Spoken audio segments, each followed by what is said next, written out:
Hey, this is Chris with M2 Skins, and today I'm going to be taking you behind the scenes to show you how we wrap laptops in various devices. HP was actually gracious enough to send us this Omnibook Ultra 14, so we're pretty excited to take a look at it today and work on it. So let's go behind the scenes.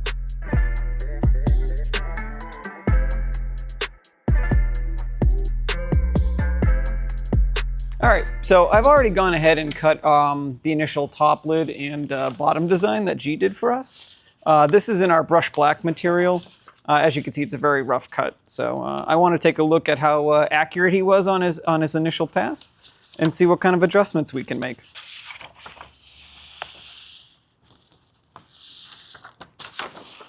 Normally on a design like this, the finished product, you'll actually get a little transfer tape to help make that alignment and stiffen up the middle section so that when you're actually putting it down, it's a little easier to install. A lot of you may have already seen my hands on a lot of the install videos that we've done in the past.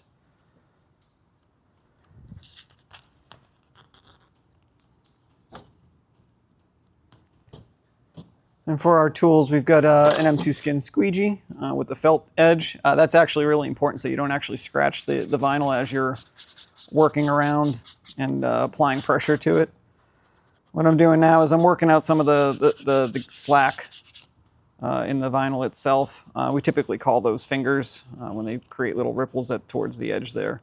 Part of our design language is we tend to undersize a little bit.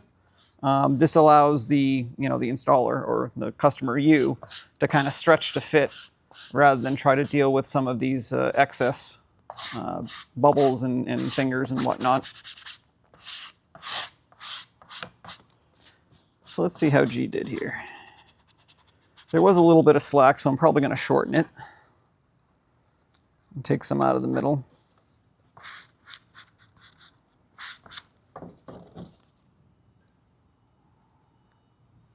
He's a little short on the top there. I can't give him too much guff for it though. But not bad for a first cut. Let's go ahead and do the bottom. Whenever you have something with long stretches like this, you always want to peel from both sides. Because what can happen is as you're peeling it, especially in Tennessee here where it's nice and humid, you can stretch the vinyl beyond what the initial specifications are. So then you end up with a lot of slack, and it's a lot more difficult to get slack out than it is to stretch it. So right off the bat, I can already tell you, like, one of the things I would change about this design here, and something we typically do, is you see the label here where there's like a serial number and the product ID and all that sort of thing. We typically cut this stuff out, right? And the reason for that is if you ever need to service the laptop or get it like sent in for warranty or whatnot, I wouldn't want you guys to have to remove the skins to do so. You should be able to keep it on the device. And I can see G already did build in a little bit of stretch here. Good job, G. So all I'm doing right now is just aligning the top and bottom feet to kind of see where everything lies. And I typically use tweezers here to kind of work the really thin middle pieces. And our tweezers are actually like, we get them custom made. What you'll notice is that they're a smooth flat tip instead of the normal, most tweezers of this design have like ridges inside for gripping. We do the smooth because we don't want to create ridges on the vinyl as we're working with it. And it allows an easy escape when we're trying to pull the tweezer away from the vinyl after we've tacked it where we want it to be.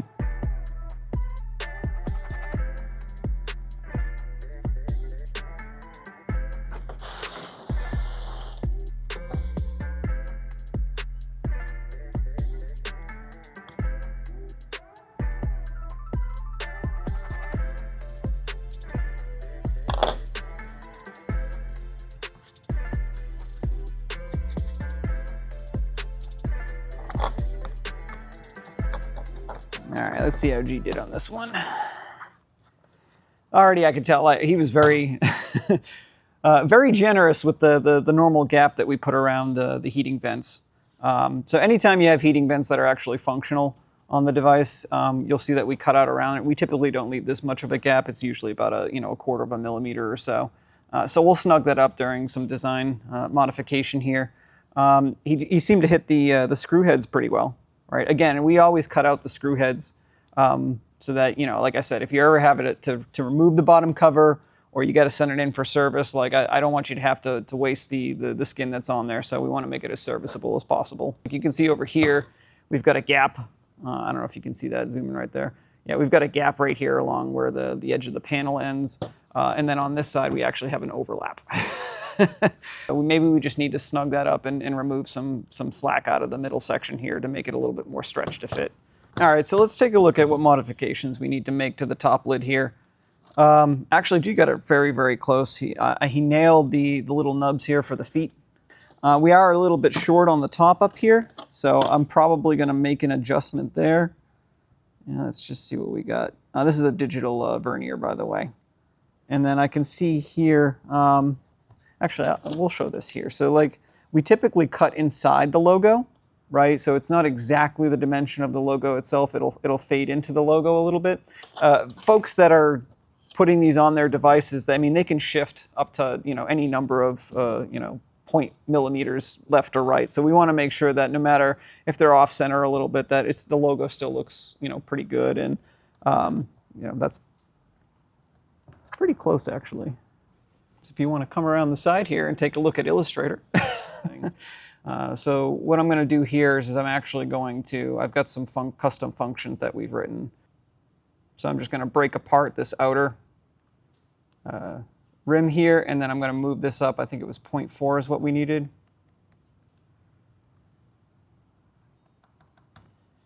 Here. So actually, now that I'm looking at this, instead of making it smaller, I might just shimmy it a little bit. The other thing I'll mention too is most of these lids have a rounded edge towards the edges of the outer lid. They do that to make it easier and more comfortable to hold when you're grabbing it.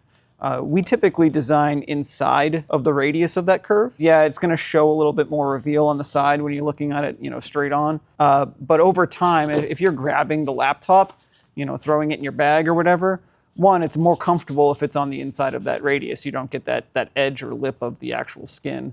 And two, it lasts a lot longer, right? Because every time you go to grab it, if it's curling over the radius, it's going to peel up over time.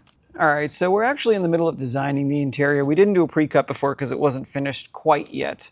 So the design, actually, let's take a look at the interior here. We're not gonna go around the speaker grills necessarily. So what the design is going to be a two-piece. We're going to have one up at the top here, and then we're going to have a palm rest down here. So here's the two-piece here. We've already measured and cut around, or did a design around the small little finger lip here. The one thing we don't have is the trackpad. We have the outline of the trackpad cut out, but we don't actually have the skin, the optional skin that we put in the trackpad there. So I'm going to go ahead and ungroup this, and I'm going to create that now. All right, so let's measure the thickness of the gap between the trackpad and the chassis. So I'll set my offset to 0.9. All right, and that creates our little trackpad skin inside. So we're actually using kind of a desktop cutter. This is more of a consumer grade hardware, but it's really accurate. We do have like a much larger machine out back that's louder and does a bunch of different things, and it's cool to look at, but it's not very fun to listen to.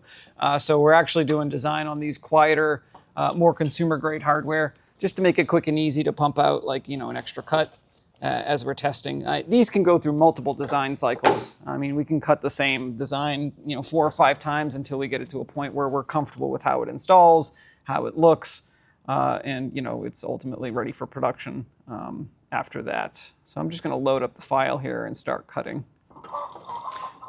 So while that's cutting, we started M2 about 5 years ago, and really we were trying to target, really an underserved market.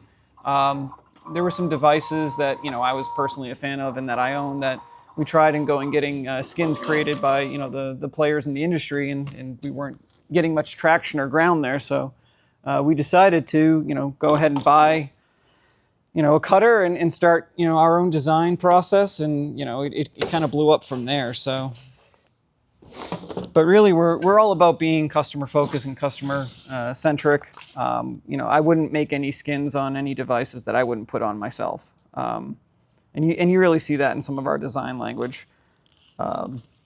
We talk to a bunch of folks online. We love interacting with our customers. It's been a blast. And then we'll show that weeding point here. Boom. Now you've got a trackpad and a trackpad cutout. Now we start from one side of the palm rest, typically the left. Just try to get that corner aligned, the front edge aligned. And then I'll pull it up to, let's see how accurate we were. This is the first cut, so we're a little long on the left side.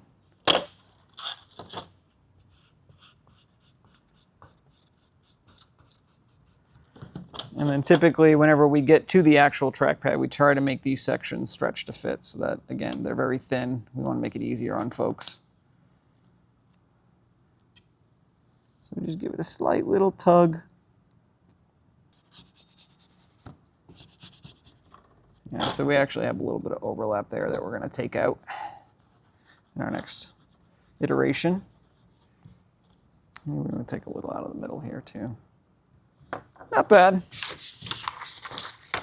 Let's see how our trackpad did.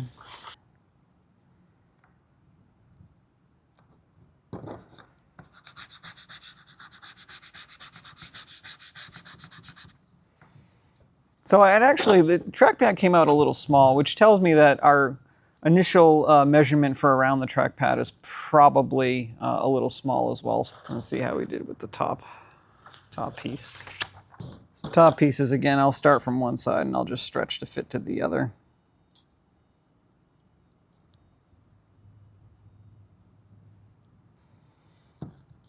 One of the interesting things about doing devices like this is a lot of times early on we used to assume that both sides were equal or identical to each other, and that's not always the case. A lot of times the manufacturing processes, for these devices, you can be off by 0.2, 0.3 millimeter on one side where it's shorter. You don't see it as the user because your eye can't resolve that from that kind of distance. But when we actually go and mirror like this side and this side, it doesn't always line up correctly. But it looks like HP did a really good job with this one because we did mirror that and it did come out about the same. Well, maybe there's 0.1 difference on one side. But once we add in, like, we're trying to work out the slack here. Once we add in that shrinkage, that should kind of even out. So as you can see, like, wrapping something like a laptop and designing for a laptop isn't necessarily a walk in the park. That's what's fun about it, though, is like each device has its own unique challenges. It's kind of like a puzzle to me, anyway, about what challenges we're going to see, how we design things, and ultimately we want to make something that we would want to put on our devices, and we would want you to want to put on your devices. Let us know if you like this kind of content. I mean, I'm more than happy to shoot more behind-the-scenes stuff. Do you want me to do something a little bit more challenging than a laptop? We had some real fun with some of the handhelds like the ROG Ally and the Steam Deck and things like that. But I'm going to go ahead and finish these designs up and get back to it. So by the time this video goes live, the design should be done and it should be ready to purchase. If you've got an HP Omnibook Ultra 14 that you want to wrap, go ahead and check it out at the link below.